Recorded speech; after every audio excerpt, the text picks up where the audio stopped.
pinsala at kahihiyan, nabuhaw ang aking kaluluwa. Ngunit dahil kay Kristo ako'y naligtas, ngayon ako'y payapa at may tuwa. Dun sa bukal ng tubig ng buhay, uhaw ko'y napawi, ngayon ay may ngiti. Dun sa bukal ng tubig ng buhay, sa Diyos ako'y laging magpupuri.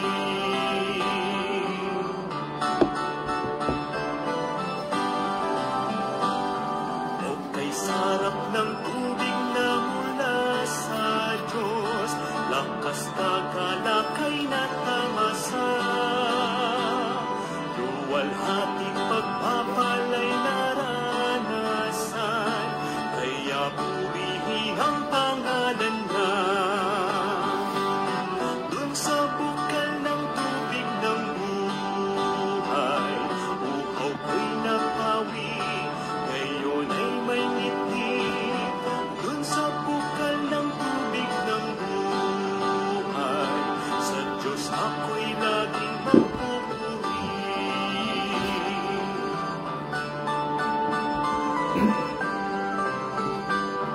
Kaibigan, kung ikaw ngayon ay lalapit sa paanyaya ni Jesucristo, ang sala mo at uhaw ay mapapawi, tiyak magbabago ang buhay mo. Dun sa bukal ng tubig ng buhay, uhaw ko'y napawi, ngayon ay may ngiti. Dun sa bukal ng tubig ng buhay, sa Diyos ako'y laging nagpupuri. Dun sa bukal ng tubig ng buhay, uhaw ko'y napawi, ngayon ay may ngiti. Dun sa bukal ng tubig ng buhay, sa Diyos ako'y laging magpupuri. Sa Diyos ako'y laging magpupuri. Sa Diyos ako'y laging magpupuri.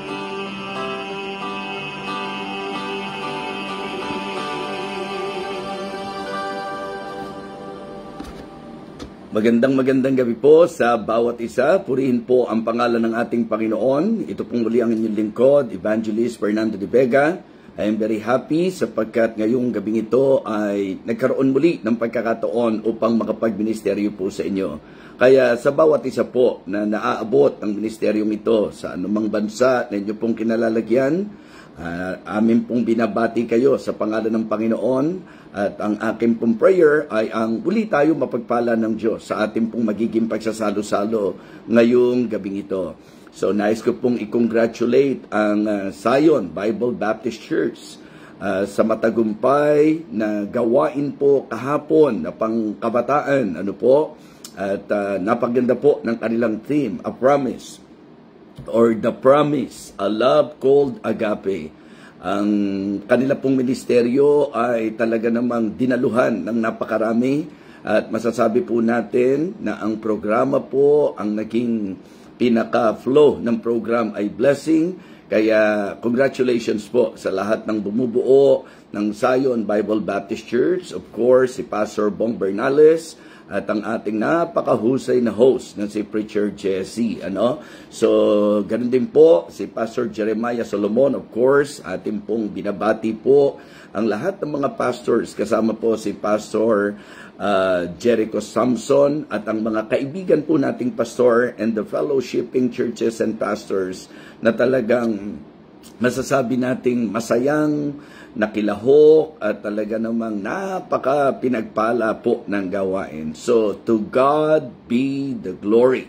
At ingatan po ng Panginoon ang pamilya po nila Pastor Jesse. At umaasa po ako na talagang ito'y pagkakataon naman for him and for his family to enjoy the goodness of God. Okay? So, kaya yan po ang ating pong pagbati para sa kanila.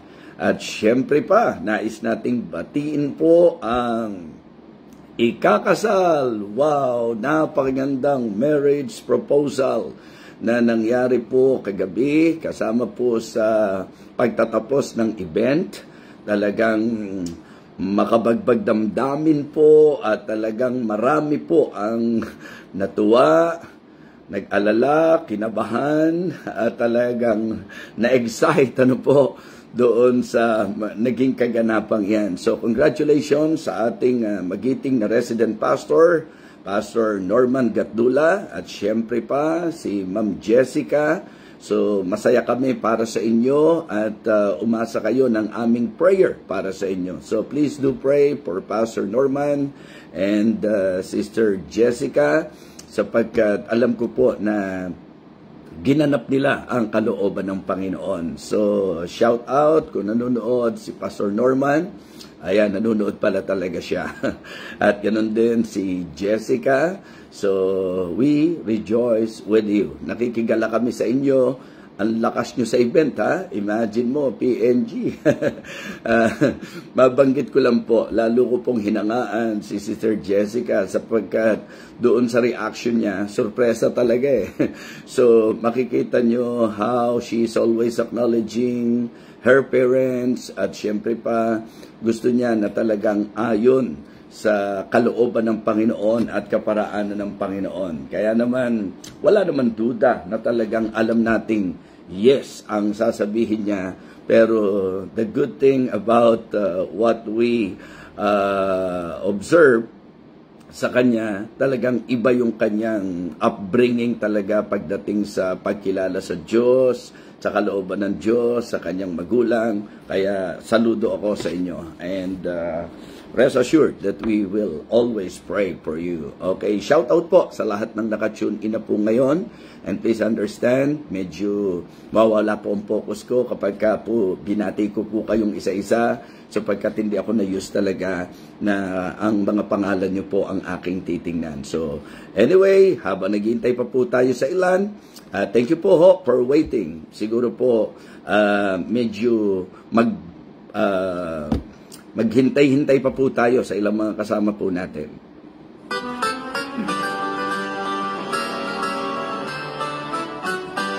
Sa lupain ng sana at kahihiyan, nabuhaw ang aking kaluluwa. Ngunit dahil kay Kristo ako'y naligtas, ngayon ako'y payap at may Happy birthday kay Micah Milorin. Okay, happy birthday sa iyo. Ganon din kay Kevin Austria. Happy birthday din sa iyo. Sa lahat ng birthday celebrants ngayon. At ganon din po, nais natin batiin ang nagse-celebrate ng kanilang wedding anniversary. Ang prayer namin, patuloy na matatag at higit na matibay na pagsasama, of course, sa biyaya, tulong ng ating Panginoon.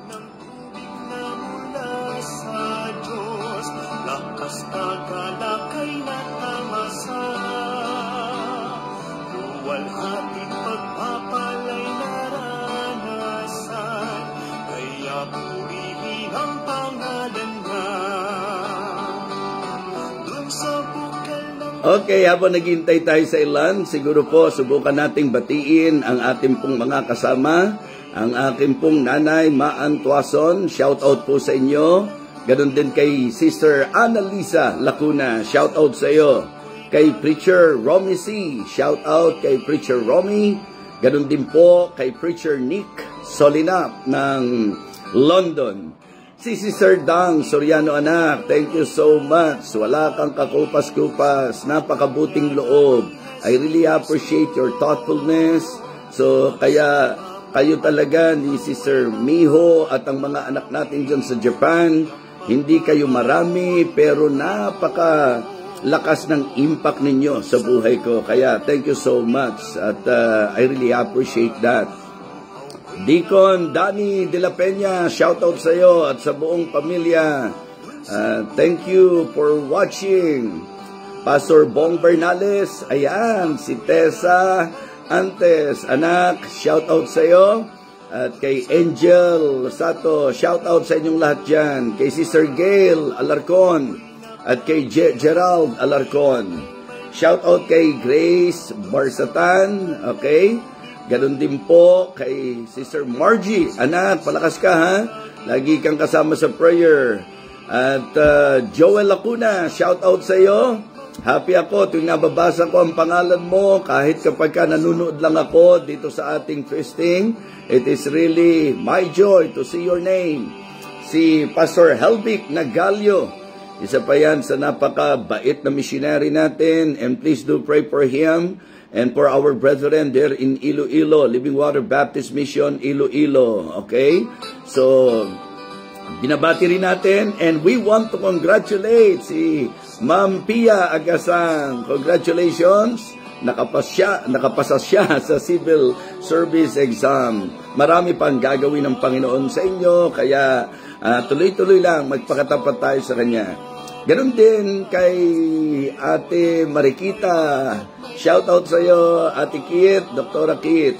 At sa ilan pa ng mga naka-tune in na po ngayon, si Sir Miho, ganon din siyempre si Kuya Pyong, mas kilala natin sa tawag na Kuya Pyong, ang ating evangelist, Pastor Robert Berba. Shout out kay Pastor Robert Berba.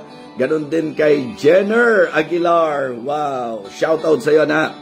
At si Nanay Normita Petalber, shout out po kay Dayan, kay Lisette Hamon, at sa ilan pa sa mga kasama natin. Si Sir Maribik, umabot ka pa sa shout out, okay? At saka si Chris Catalo, okay? Billy Remo, shout out din sa iyo. At ngayon po, tayo po ay hihingi na ng gabay sa Diyos sa ating pong magiging pagsasalo-salo. Salamat po sa inyong naging paghihintay at salamat sa muling pagkakataon na ako po'y makapagmiministeryo po sa inyo. Okay? Let us go to the Lord in prayer. Let us pray. Dakilang Diyos, maraming salamat po sa pagkakataong ito na ipinagkaloob mo sa amin upang kami po ay muling makapag-aral ng iyong banal na salita. I pray, O Father, that you will guide us, you will bless us through thy word. Help me, O Lord, and empower me. And I pray, O God, that you will continue to bless this ministry, lalo na po ang lahat ng ginagamit mo sa ministry na ito, maging ang akin pong mga relievers na talagang matapat na gumaganap. Umaasa po ako, Diyos, na sila po'y patuloy mong gagamitin, at ang mga masugid na taga-subaybay sa ministeryong ito, O Diyos, we pray for your blessing in their lives, O God. Lord, please, ikaw po ang siyang patuloy na humawak sa amin pong signal, nawa ang aming connection ay huwag magkaroon ng problema. At hiling ko rin po, dakilang Diyos, na ikaw po ang gagabay sa akin pong magiging pagtuturo ngayong gabing ito, lalo na po sa paksa na inilagay mo sa aking puso upang ibahagi sa mga tao na kung saan lagi nakasubaybay dito po sa ministeryong ito. Again, we would like to commit to you this Bible sharing, O God. Muli po sa iyo ang aming papuri at pagtitiwala sa pangalan po ng aming Panginoong Jesus. Amen. Amen. Okay, so purihin po ang Panginoon at ngayong gabi ito, hindi na po tayo pagkakatagal. Tayo po ay magpapasimula na sa ating pag-aaral, and I would like to invite everyone to please open your Bible in the book of Malachi. Malachi chapter 3, ito po ay isang bantad na talata or masasabi po nating gamit na talata, lalo na po sa usapin ng ikapo. Okay? But our topic for tonight, although pwedeng matakil pa rin po ang ikapo, but what I would like all of you to see in this message is God's blessing. Ang ating pag-uusapan ay ang pagpapala ng Panginoon. Always choose God's blessing. Okay? So, payagan nyo po. Batiin ko lang po ang aking manong Pastor Boots. Okay? So, thank you po for watching. Nakita ko po ang pangalan ni Pastor Manong Boots, ang isa sa akin pong sobrang respetadong pastor at blessing po sa akin sa buhay ko sa ministeryo. And then, si Pastor Andy Mananon. So, shout out din sa iyo. Si Ma'am Alma Cadena. So, shout out po sa inyong lahat. Alright. Malachi chapter 3. Again, bagamat ang chapter na ito ay masasabi nating na isentro sa usapan ng ikapo, pero gusto ko pong isentro kayo sa usapan ng pagpapala. Isang bagay na magandang ma-evaluate po natin sa naging pagtalakay po ni Prophet Malachi. Actually po, ang pinaka-background ay ang hindi po natutuwang Diyos sa nakita niyang practice ng kanyang bayan. And that is the reason why the Lord told Prophet Malachi to write this book. So this is actually a confrontation to the people of God because of their wrong practice. Ano po? Particularly doon nga sa kanilang mga pag-aalay at paghahandog. Tingnan niyo po ang sinasabi po ng mga talata sa verse number 6. For I am the Lord, I change not. Therefore ye sons of Jacob are not consumed. Even from the days of your fathers ye are gone away from mine ordinances, and have not kept them. Return unto me, and I will return unto you, saith the Lord of hosts. But ye said, wherein shall we return?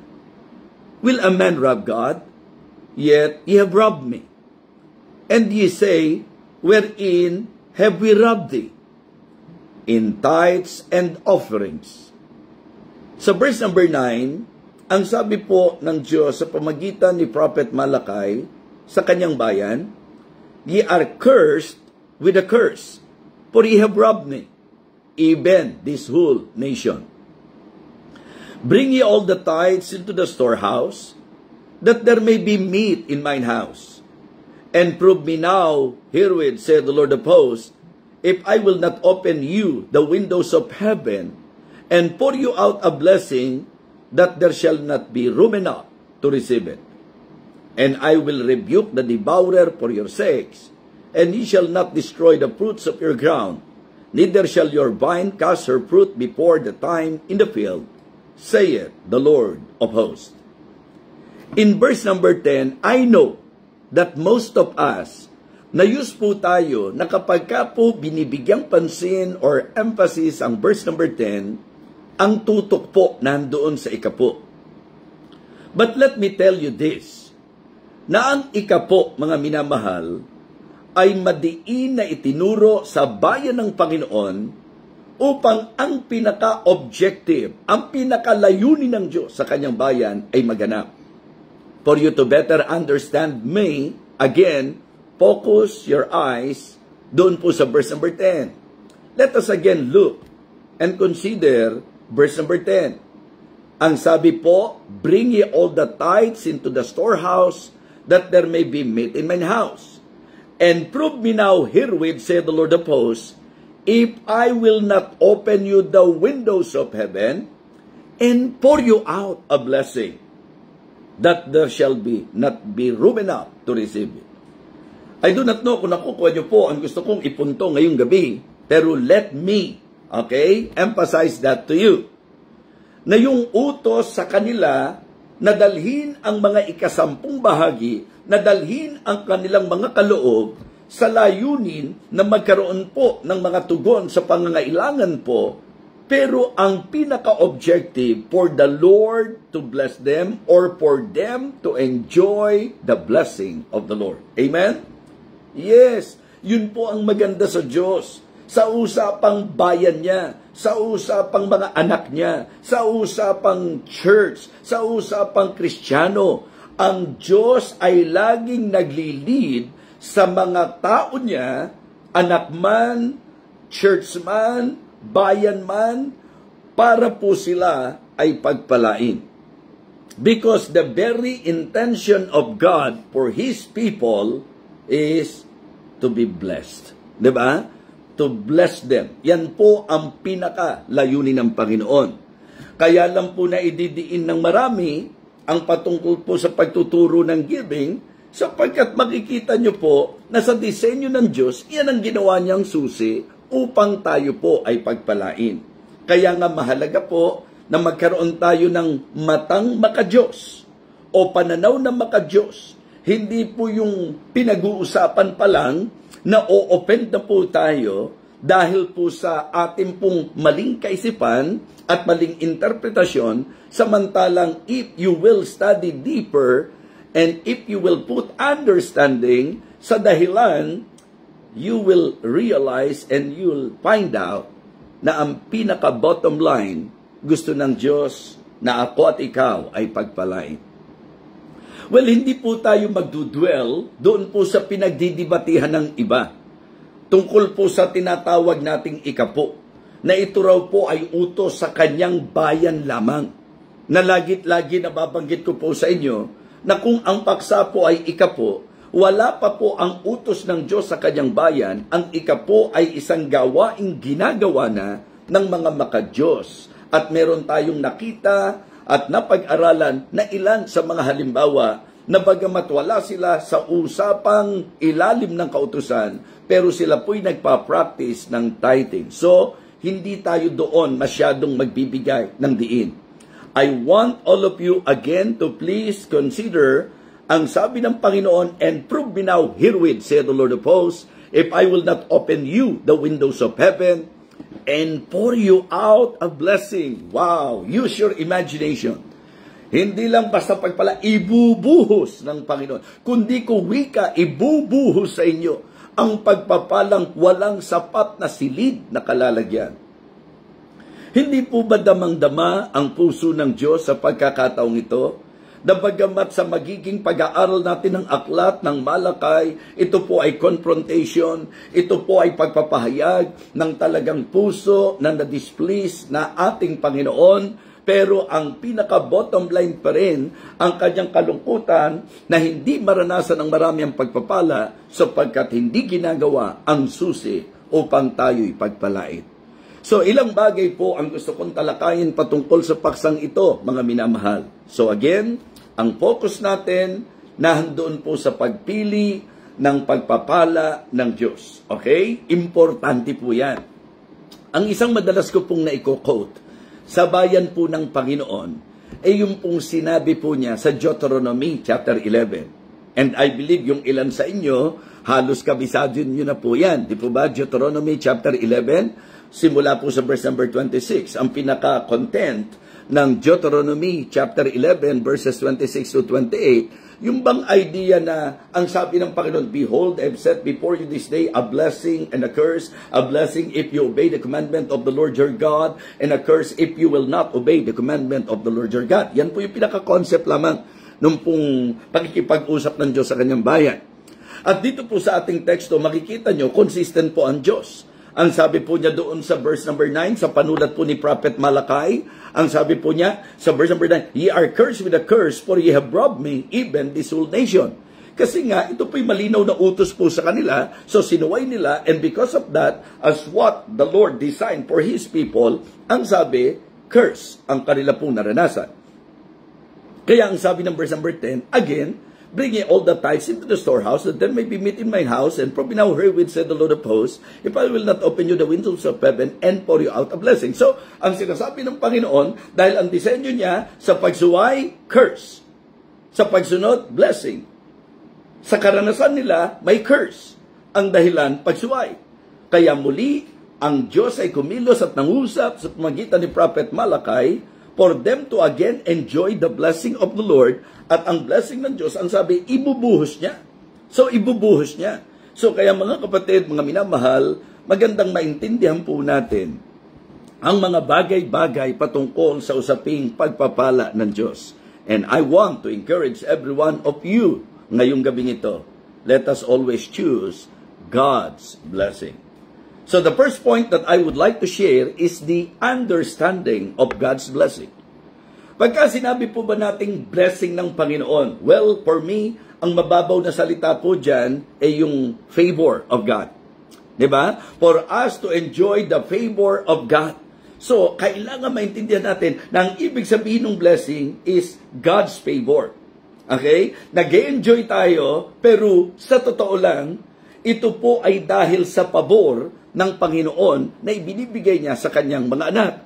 So sa teksto po natin mga kapatid, ang makikita nyo po, ang blessing na tinutukoy is about God's provision, God's protection, God's preservation. Di po ba? Yan po yung makikita natin. So kaya kapag sinabi nating blessing, ang pinag-uusapan natin dito ay yung pong pagpo-provide ng Panginoon, yung pag-iingat ng Panginoon, yung pagpe-preserve sa atin ng Panginoon, and actually, yun po ang totoong kailangan natin. What we need in this life is the provision of God, the protection of God, and the preservation of God. Kaya pag sinabi nating blessing, not necessarily mean pera ka agad. Hindi po ganon. Mas nagdudwell tayo sa idea ng pagpo-provide ng Diyos kung ano ang kailangan natin. Kaya nga ang tamang attitude talaga kapag kami need tayo na na-meet, blessing. Di ba? Pag tinugon ng Diyos yung pangangailangan natin, blessing. Pagka naprotektahan tayo ng Panginoon, blessing. Yung preservation ng Panginoon sa buhay natin, blessing. Yun po yung dapat na iintindihan natin na kapag ka pinag-usapan ng blessing, hindi ang ibig sabihin nito gaganda ang bahay mo, hindi ibig sabihin nito gaganda ang sasakyan mo, hindi ang ibig sabihin nito dadami ang lupain mo, bagamat undeniably sa usapang blessing, materially, yan po ay po pwedeng maging manifestation ng blessing ng Panginoon. Pero sa mas tamang understanding, okay, God's blessing is about God's protection, God's provision, and God's preservation. Hindi ba sa araw-araw, yan po ang kailangan natin eh. Araw-araw kailangan naiingatan tayo ng Panginoon. Araw-araw kailangan talagang, kumbaga, mga kapatid, nape-preserve tayo ng Panginoon at nagpo-provide ang Panginoon sa pangangailangan natin. Kaya nga, isang bagay po na magandang maisip natin, na ang Diyos, hindi po siya obligado sa mga gusto natin. Hindi po siya obligado sa mga luho natin. Okay? Ang Diyos po, sa usapang pagpapala, ito po'y may kinalaman sa tugon sa pangangailangan natin. Kaya nga, kung may mga needs po tayo, mga kapatid, it is always a blessing na ang Diyos ay nagpo-provide. In fact, isa yan po sa katangian ng Diyos. Kumbaga sa pangalan po, di ba, Jehovah Jireh. Ibig sabihin, ang Diyos ang nagpo-provide.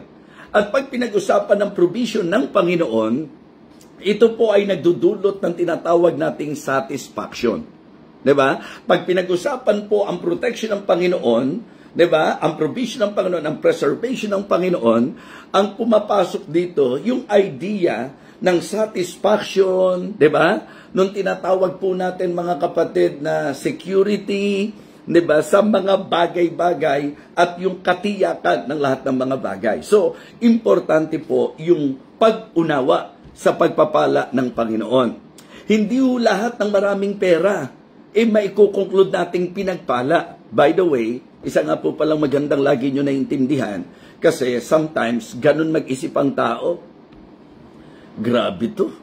Kung tutuusin, alam na alam mo ng maling-mali ang buhay, alam na alam mo ng nasa kamunduhan, alam na alam mo ng korap, alam na alam mo ng, pero grabe pa rin ang blessing niya. Hindi po natin po pwedeng sabihin blessing kapag ka ang isang tao po nasa pagsuway.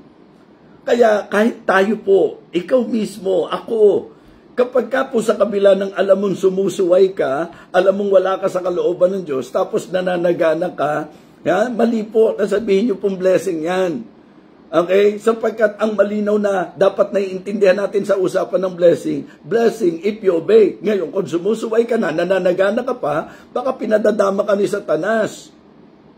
Di ba? Dahil meron pong disenyo ang Panginoon na ang pagpapalain niya. Kaya pwedeng masagana ka materially, pwedeng marami kang pera, o pwedeng marami kang material na bagay, pero hindi po garantiya na blessing yan dahil para maklaim mong blessing, dapat bunga ng pagsunod mo yan. Kaya nga, yun ang unang puntos natin. The understanding of God's blessing. Hindi po pwedeng i-claim mo ang mga bagay na meron ka na nakuha mo sa pagsuway. Ang talagang blessing, yung ine-enjoy mo dahil resulta ng pagsunod. Dahil sinunod mo ang Panginoon, ginawa mo ang kalooban ng Diyos, nagbigay pagpapahalaga ka sa kung ano ang nais ng Panginoon. Mga kapatid, kaya ka nagkaroon ng bagay na yan. I can say that when I decided to obey God and to surrender my life in the ministry, sa human side, it seems impossible that there are things na tinatangkilik po namin na meron po kami na mahirap i-explain maliban doon sa katotohanan na ang Diyos mapagpala at ang isang pinapatunay ng Panginoon as you obey Him, as you obey His will, as you do His will, as you follow Him, totoo po siya sa kanyang pangako na pagpapalain po tayo. So kaya yun po ang una kong binigyang diin ngayon mga kapatid. Kaya nga 'di ba sinasabi po ng psalmist, siya naging foolish Nung bang nagkaroon siya na, for I was envious at the wicked when I saw, di ba? When I see the prosperity of the wicked. Nung nakita raw po niya yung kasaganaan po ng mga masasama, talagang dumating siya sa punto, my feet were almost gone. Sabi niya gano'n. Nadulas na ako, nadupilas na ako. Kumbaga mga kapatid, yun po yung isa sa problema natin. Yung kapag tayo po nasa bagay na talagang naninindigan po tayo, minsan parang kinaiinggitan natin, sumuway pero may pera, sumuway pero masagana, sumuway pero ang daming material na bagay. Mga kapatid, alam niyo po pagka-blessing ng pinag-uusapan natin, ang isang dulot nito, genuine happiness. Diba? The blessing of the Lord, it maketh rich, and He addeth no sorrow with it. Kaya nga, tingnan niyo po yung mga totoong pinagpala. Kahit di maraming bagay sa mundong ito, may kasiyahan. Dahil ang pagpapala para sa kanila, yung bang i-provide ng Diyos kung ano yung pangangailangan nila. Yung everyday preservation and protection of God in their lives. So yun po ang masasabi nating totoong blessing. Kaya mga kapatid, maganda maintindihan nyo po na ang pinag-uusapan natin dito sa pagpapala ng Diyos, ito po'y hindi necessarily material na kasaganaan, bagamat sabi ko po, hindi naman natin may itsapwera na pagka ang pagpapala ng Diyos ay ibinigay niya sa atin, kasama rin po yun, na pinagpapala rin niya tayo materially. Amen? So, napakahalaga po niyan, mga kapatid. So, the understanding of God's blessing. Ayan, nabasa ko po si Pastor Neil nga pala. By the way, bago ko po ituloy, papasalamat po kami doon sa naging resulta nung pong Antique ministry trip natin at yung pong Dumaguete ministry trip po namin. So, thank you po for prayer. Blessing po yan. So, binigyan pansin ko dahil isa po yun sa blessing namin. Napagod kami, nagsakripisyo po kami, talaga namang hindi biro, alam nyo naman ang init ngayon, pero sumunod lang kami sa kalooban ng Diyos. And you know what? Hindi material, hindi pinansyal, pero pinagpala kami ng Panginoon. Kaya shout out sa ministry trip natin, sa ministry team natin doon sa Antique at ganun din naman doon sa Dumaguete. At na-enjoy ko kayong lahat, mga anak. Okay? Thank you so much. Ang saya-saya. Mga kapatid, hindi masagana, pinansyal, sila po pinagpala doon, di po ba? Pero blessing po talaga. So, again, in line with that thought, ang blessing po, mga kapatid, ay ang hindi maitatangging everyday protection, provision, and preservation of God sa kanyang mga anak. At hindi kailanman po pwedeng sabing blessing na in-enjoy mo o natanggap mo sa kabila ng sumusuway ka. Ang mas confidently makiklaim mo na blessing yung na-enjoy mo, bunga ng pagsunod mo sa Panginoon. Amen? Alright. So, pangalawa po, na magandang bigyan pansin po natin is the unlocking of God's blessing. The unlocking of God's blessing. So, nakita natin, ang gusto ng Diyos, pagpalain niya tayo. Okay? Walang ka-question po doon. Malaki ang problema mo kung para sa iyo, nagdududa ka pa na gusto ng Diyos na pagpalain ka. Di po ba? Yung goodness ng Panginoon, sa totoo lang, blessing po yan. At ang goodness ng Panginoon, talagang araw-araw nararanasan natin yan. But listen to this. Meron pong itinuro ang Bible. Particularly dito sa teksto natin, sa usapang bayan niya, mapapansin niyo po itinuro ng Panginoon. Kasi, ang linaw-linaw, na ang sabi po ng verse number 7, sa Malakay chapter 3, even from the days of your father, she are gone away from mine ordinances, and have not kept them. Okay? So, mga kapatid, it is good to put in your mind that exactly ang sinasabi po ni Prophet Malakay na sinasabi ng Panginoon sa kanila. Sabi niya, di ba, even from the days of your fathers, ye are gone away from mine ordinances and have not kept them. Ang sabi niya, return unto me and I will return unto you, said the Lord of hosts. But he said, wherein shall we return? So, ang isang bagay, mga kapatid, na makikita po natin, yung pong idea na mahirap na ma-enjoy ng tao ang pagpapalang totoo ng Diyos kapag siya ay malayo. kapag siya ay nasa pagtalikod. Mga kapatid, mga minamahal, gusto ko pong sabihin sa inyo na sa usapang pagpapala ng Diyos, kung sakali man na katulad ng nangyari sa bayan niya, na sila po ay nalagay sa salot sapagkat sila ay sumusuway, so ang pinaka-solusyon lamang po mga kapatid ay ang balikan mo ang Panginoon. Sabi po doon sa verse number 8, because it seems na hindi nila naiintindihan yung panawagan para sa panunumbalik. Kaya nga ang tanong nila, wherein shall we return? And that is the problem sometimes. Ano po? Yung pong insensitivity natin sa kung ano yung nais iparating ng Panginoon o kung ano yung mensaheng malinaw ng Panginoon. So again, mga kapatid, for emphasis purpose, magkakaroon kayo ng idea sa kung nasa anong katayuan po sila. Sa verse number 7, even from the days of your fathers ye are gone away from mine ordinances and have not kept them. Ano po ba ang kasing kahulugan nung salitang and have not kept them? Ibig sabihin, hindi nyo sinunod. Hindi nyo ginanap. Okay? Hindi nyo sinunod yung kung ano po ang kanyang ordinansa, kung ano ang kanyang order, kung ano ang kanyang maliwanag na utos. Kaya ang sabi niya, return unto me. Panawagan sa panunumbalik ito. At ang assurance niya, return unto me and I will return unto you. Okay? Kaya lang, ang sabi nila, sa ano kami manunumbalik? Wherein shall we return? So ito ngayon ang sinabi po ni Prophet Malakay. Verse number 8, will a man rob God? Mabigat yung salita. Kaya ngayon po, nagagamit din ng mga pastor po yan sa pangangaral dahil yan po ang ginamit ng Diyos doon sa kanyang bayan. Okay? Bagamat sabi ko po, sa akin, sa naintindihan ko po, ang practice natin ng tithing ay hindi dahil sa utos, kundi dahil sa pagkamaka-Diyos. Pero maliwanag na ito po'y iniutos ng Panginoon sa kanyang bayan at dapat lang na tayo po, mga kapatid, di ba sinasabi ni Apostle Paul? Okay, not I speak by commandments, but by occasion of the forwardness of others, and to prove the sincerity of your love. So napakahalaga po, mga kapatid, na maintindihan natin na ang sabi ng Panginoon sa kanila, will a man rob God? Yet ye have robbed me. But you say, wherein have we robbed thee?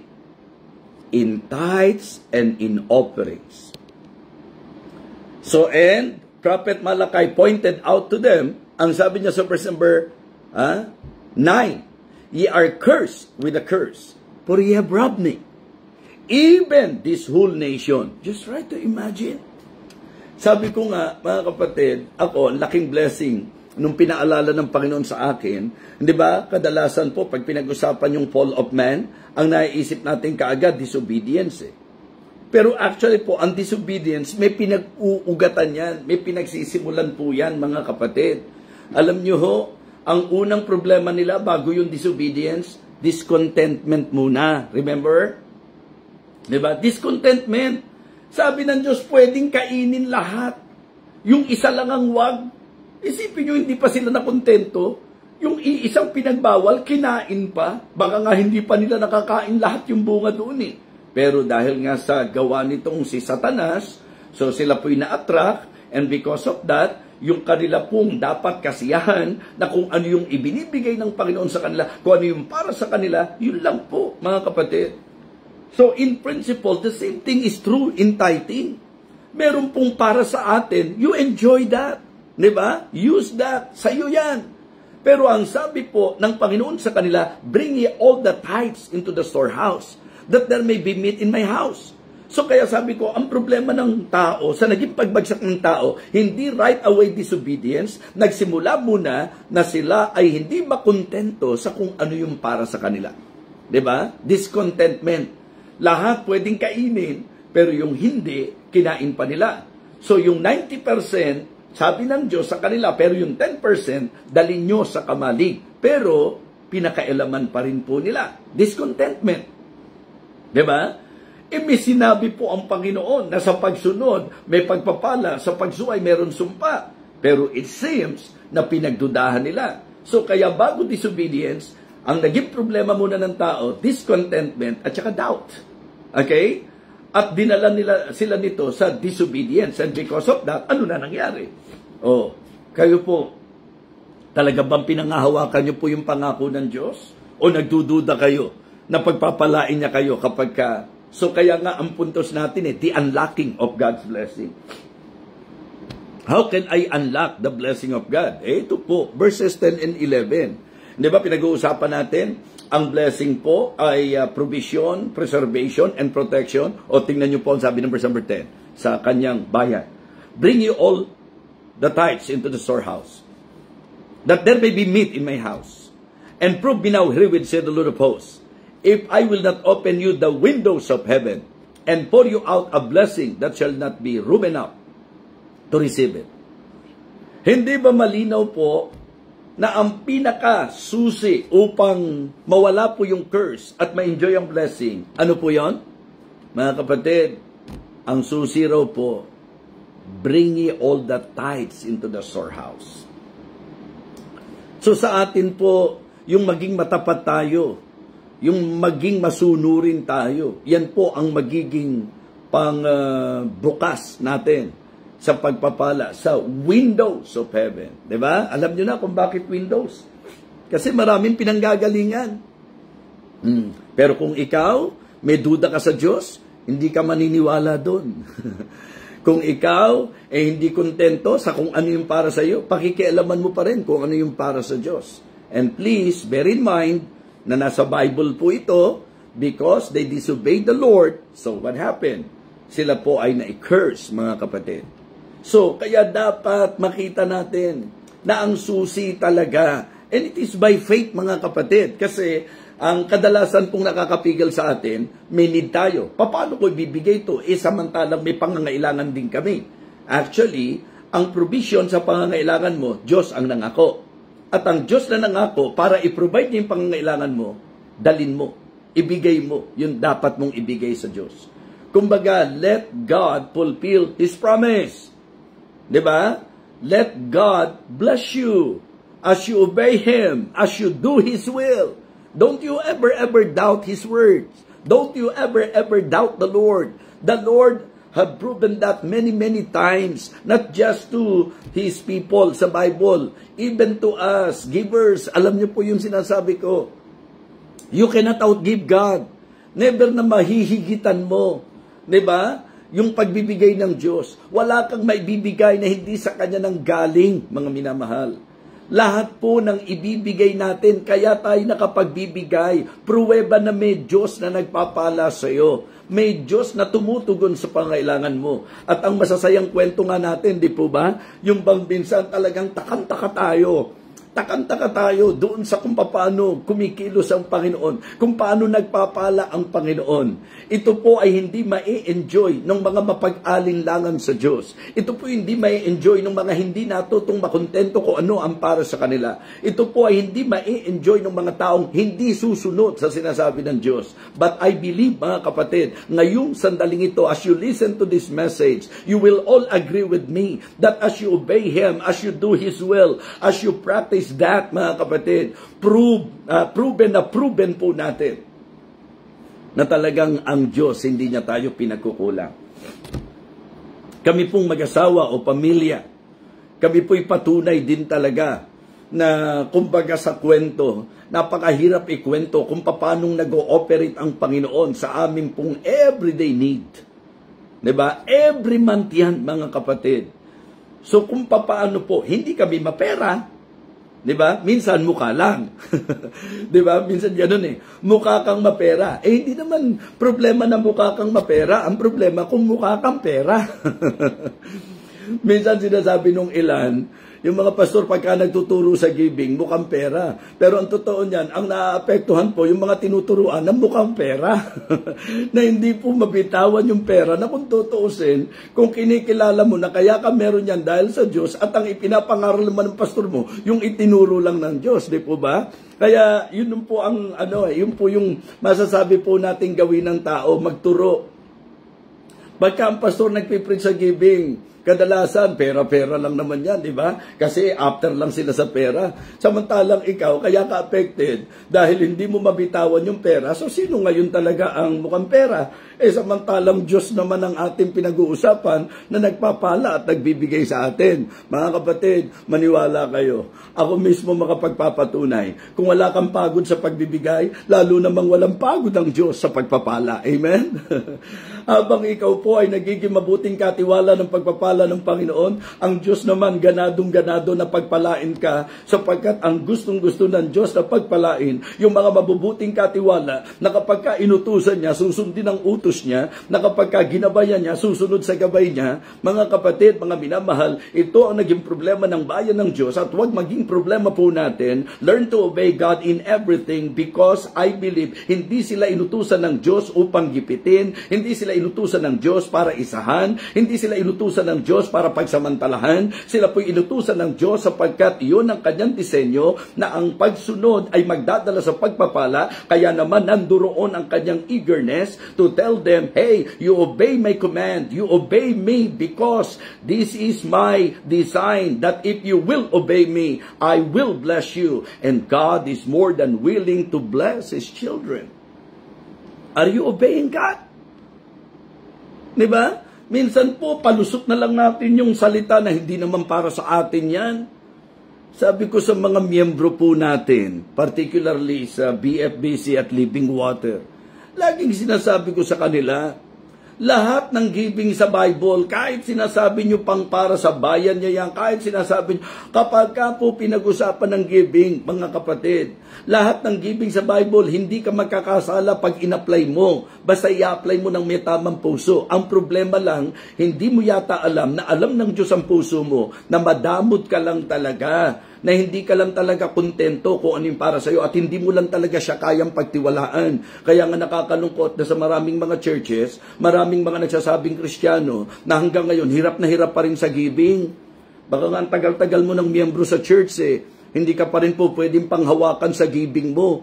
Bakit? Kasi hindi ka naman talaga tiwala sa Diyos Diba? Iniisip mo kasi pag binigay mo yan, baka mawalan ka Iniisip mo kasi pag sinunod mo yung usapan ng pagbibigay, baka kayo ang maghipit. Di mali ka, wala kang pananampalataya. Samantalang kung pangahawakan mo ang sinabi ng Diyos, yun ang kanyang paraan upang i-unlock niya ang pagpapala para buksan ang duroangan sa langit. If I will not open you the windows, mga kapatid.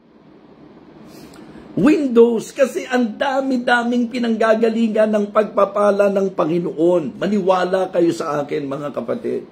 Diba? This eagerness, the members of our church will attest to you na hindi nga po ako talaga madalas na tumatalakay po nito Pero isang bagay po na ngayon kung tutusin, nilulundo tayo sa giving, but my point is that always choose God's blessing. Okay? And to unlock God's blessing, ang key is our obedience, our offering.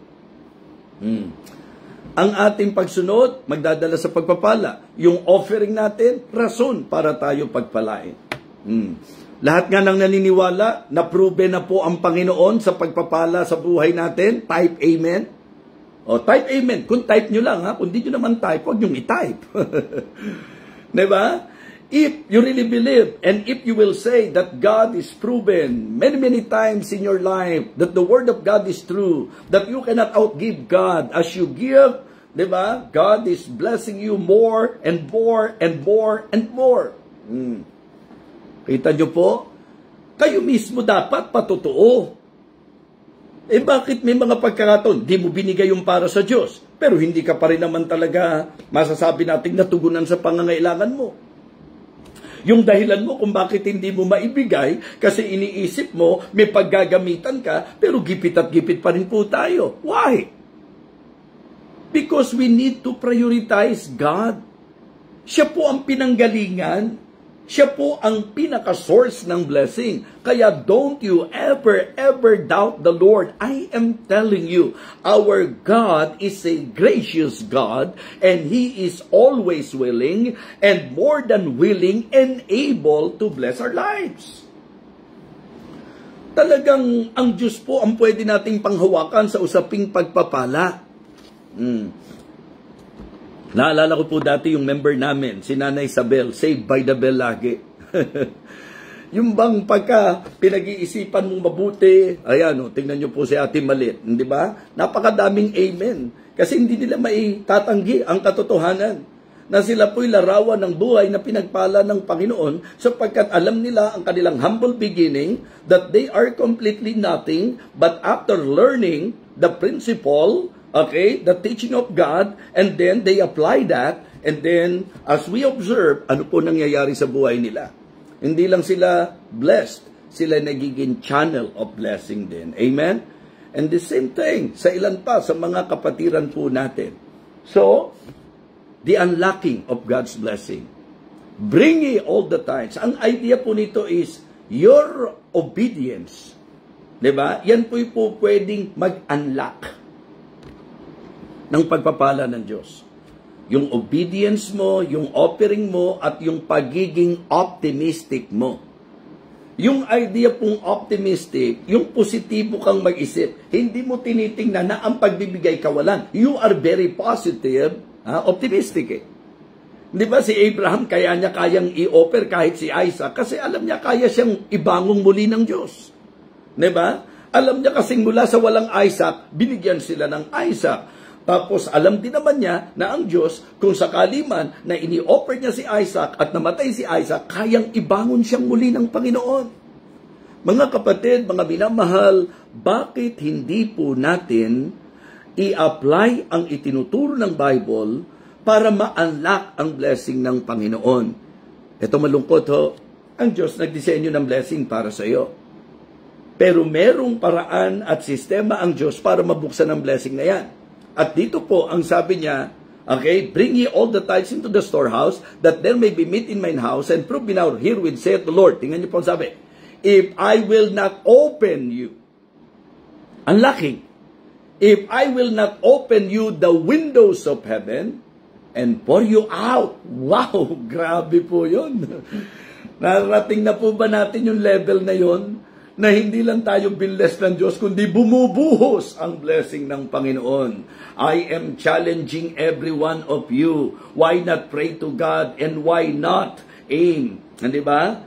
That level na talagang sa pagsunod mo sa Diyos, sa pagiging positibo mo sa Diyos, sa pag-o-offer mo sa Diyos, talagang ang blessing sa inyo buhos. Pero alam ko, marami na po nakakaranas niyan eh. Di ba? At yung iba nga po talagang dahil yung buhos ng Panginoon sa kanila, saganang-sagana, nadadamay po yung iba. Amen? Wow. Okay, so number 1, the understanding of God's blessing. Number 2, the unlocking of God's blessing. Number 3, the use. Diba? Of God's blessing. Ano po ang gamit? Ikaw ba'y pinagpala ng Diyos para lang talaga sarilinin ang pagpapala? Mga kapatid, bakit tayo pinagpapala ng Panginoon? Ano ang gusto ng Diyos? Ano po ang tamang gamit ng pagpapala na yan? Mga kapatid, number 1, to honor God. Ang tamang gamit ng blessing mo ay ang i-honor mo ang Panginoon. Sabi po ni Solomon sa Proverbs chapter 3 verse number 9, honor the Lord with thy substance and with the first fruits of all thine increase. And you know what? Ang resulta pa din, blessing pa din. Proverbs 3, 9 and 10, honor the Lord with thy substance and with the first fruits of all thine increase, and so shall thy barns be filled with plenty, and thy presses shall burst out with new wine. Walang kwenta na mayaman ka kung di mo napaparangalan ng Diyos. Walang kwenta na may mga tinatangkilik ka na hindi mo napaparangalan ng Diyos. Walang kwenta na sinasabi mong pinagpala ka pero hindi mo napaparangalan ng Diyos.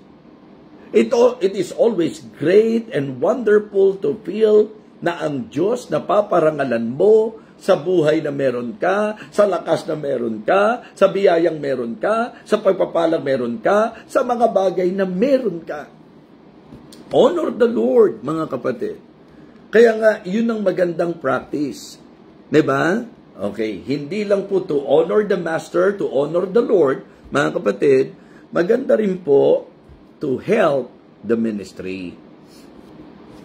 Pagka pinagpapala po tayo, ang tamang gamit yan, tumingin tayo sa anong paraan kaya natin po pwedeng matulungan ang gawain ng Panginoon. Amen?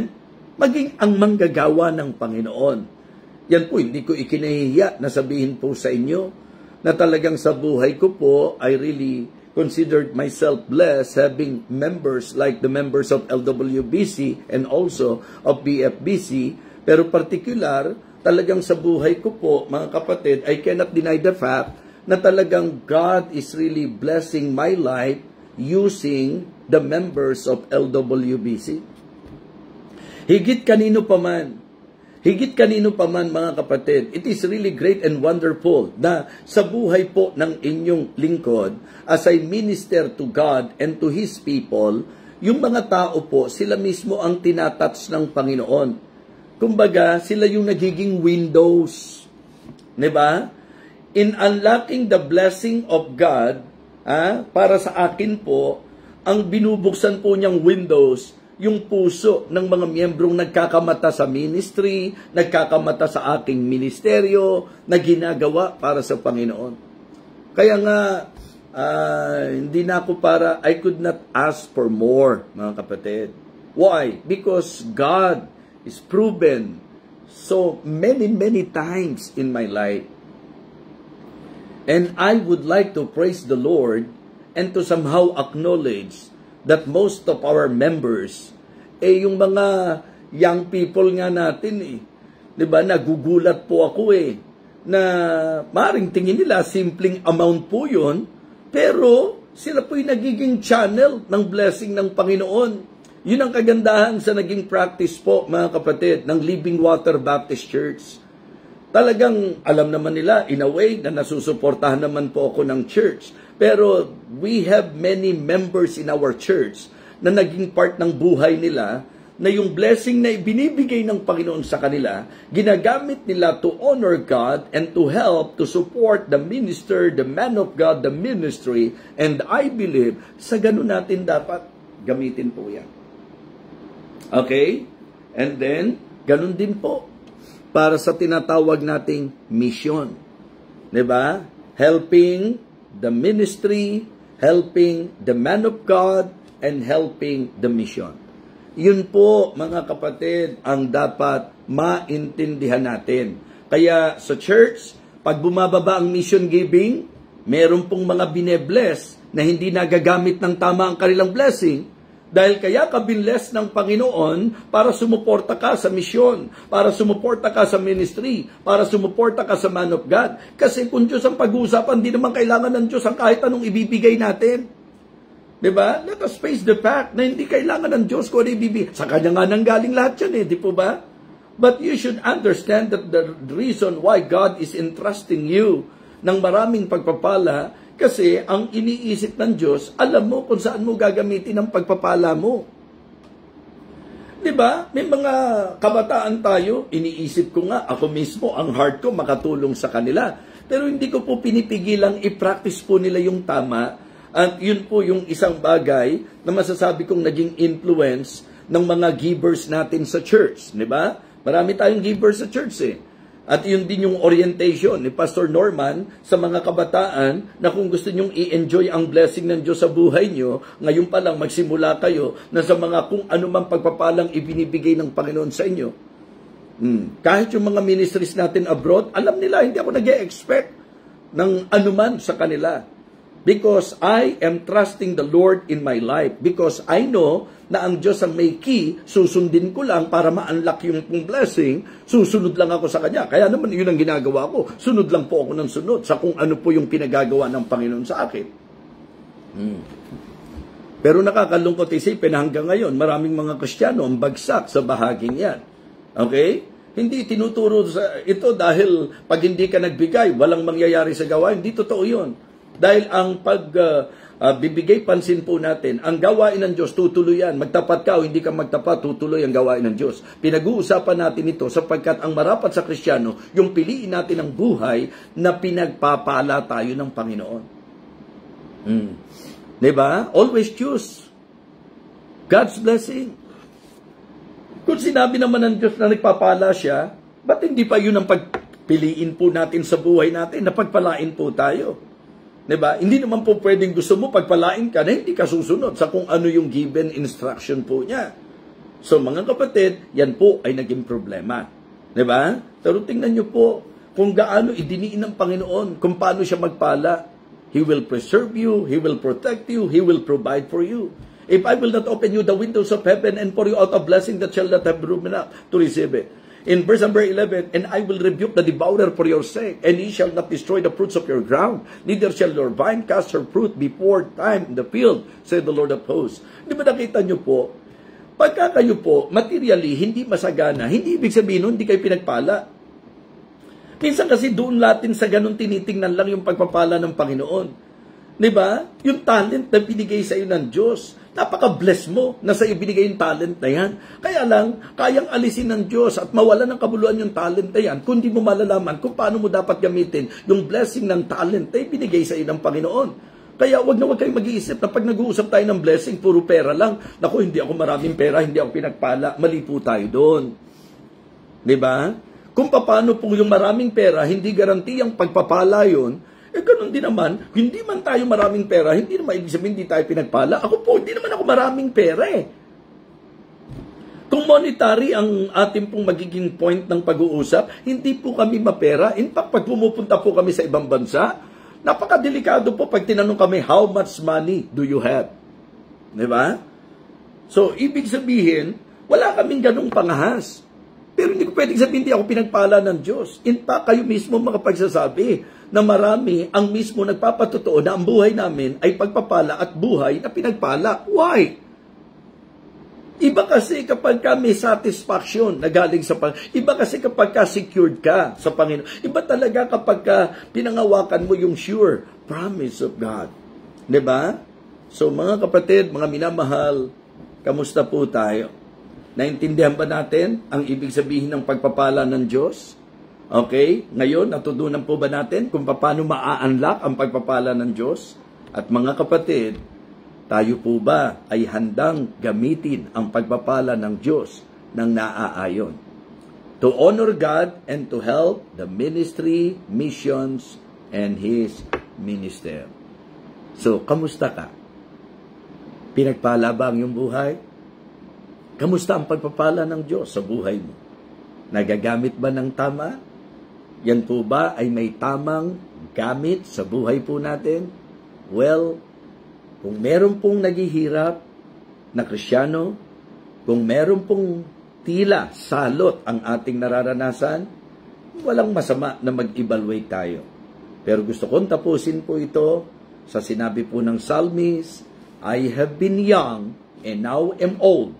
Yet have I not seen the righteous forsaken, nor his seed begging bread. Ang Diyos ang siyang magpapalang patuloy sa ating buhay kung matututunan po natin ang mensaheng ito at i-apply. Nawa, napagpala po ang bawat isa sa atin. So, ako po'y naniniwala na kapag ka ang binhi ay inihahasi, ito po ay mag-uusbong at magbubunga. Naniniwala po ako na ang salita ng Diyos hindi po babalik sa Kanya ng walang kabuluhan. Manalangin po tayo. Dakilang Diyos, salamat po sa yaman ng iyong salita. Salamat po sa napapanahong mensahe para sa bawat isa sa amin.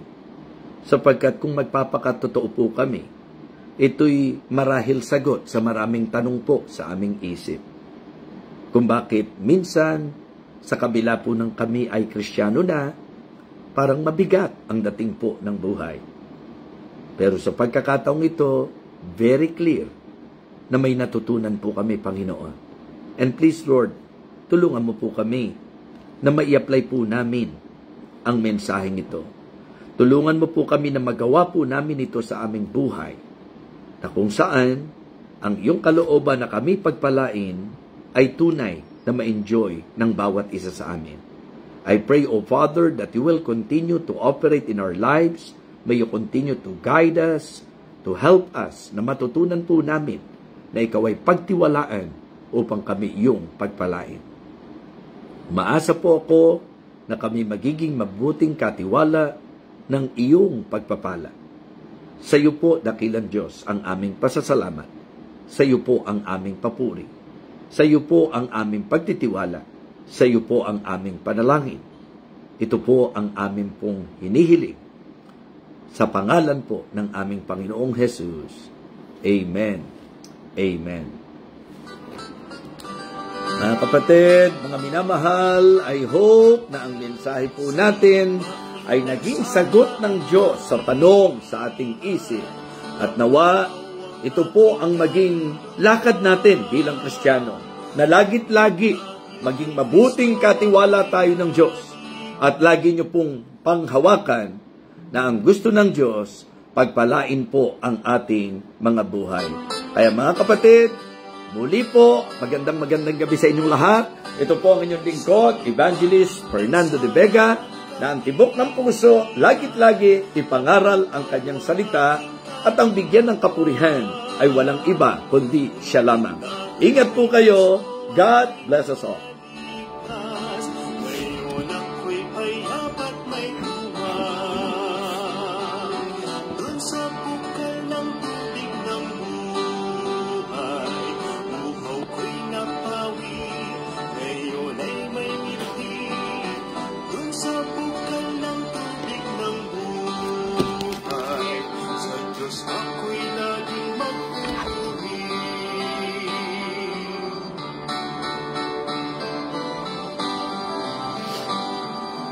Kay sarap ng tubig